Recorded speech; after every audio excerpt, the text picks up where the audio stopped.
Good afternoon, students. So this is the fourth unit, X-ray crystallography and superconductivity.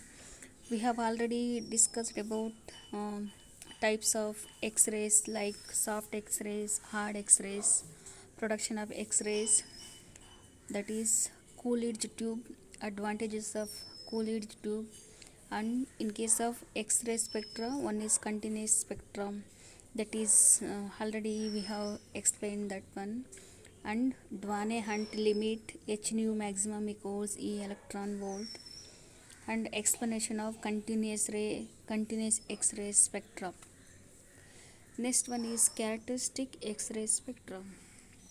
See, in this case it will be asked for only 3 marks, 4 marks, but when the anode voltage and X-ray tube is raised above a certain critical value, the intensity over the continuous spectrum is well up to some particular wavelengths in few weeks are superimposed over the continuous spectrum. Yesterday I had sent one video related to nucleus with respect to KLM shells. A nucleus consists of protons and neutrons surrounded by electrons. Nearest shell is K shell. It is more probability than compared to other shells, LMN shells. In that case, an electron pick up positive charge with opposite, which means a nucleus surrounded by electrons.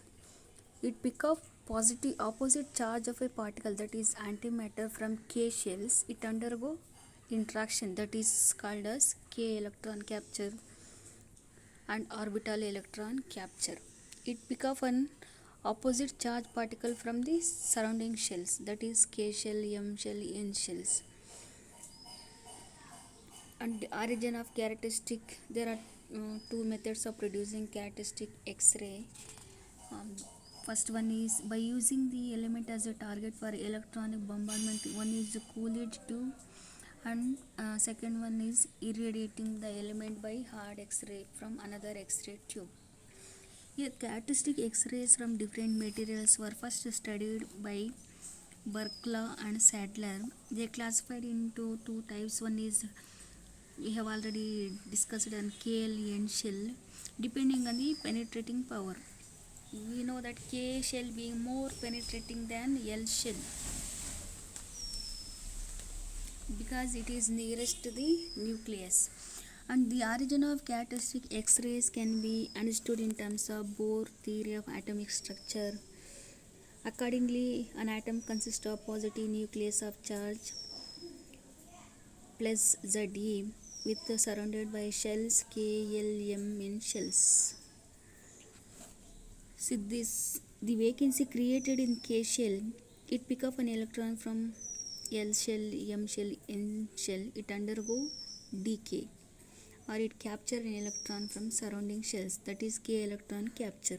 Similarly for L shell, M shell, N shell, so on, etc.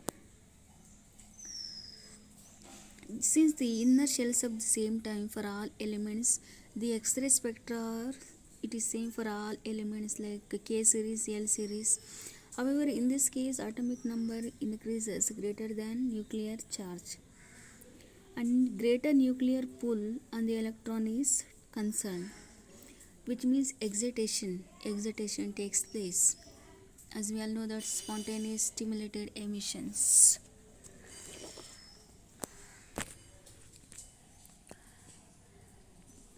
Then it should be noted one point here.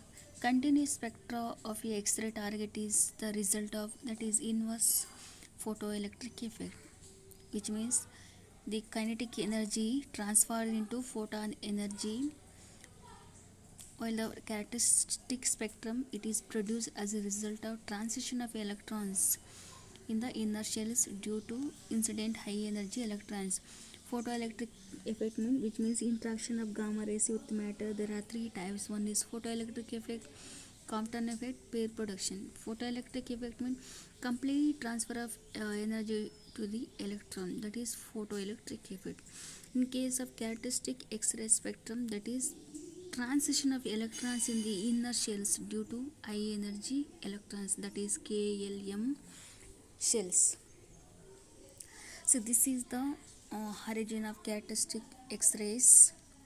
First consider nucleus and explain nuclear properties, and it is surrounded by KLMN shells with respect to wavelengths called wavelengths as, that is transition lines K alpha, K beta, K gamma, and similar wavelengths L alpha, L beta, L gamma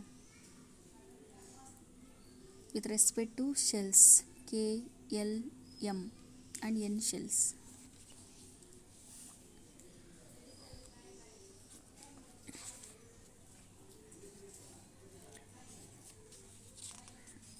This is also electronic transition in the atoms.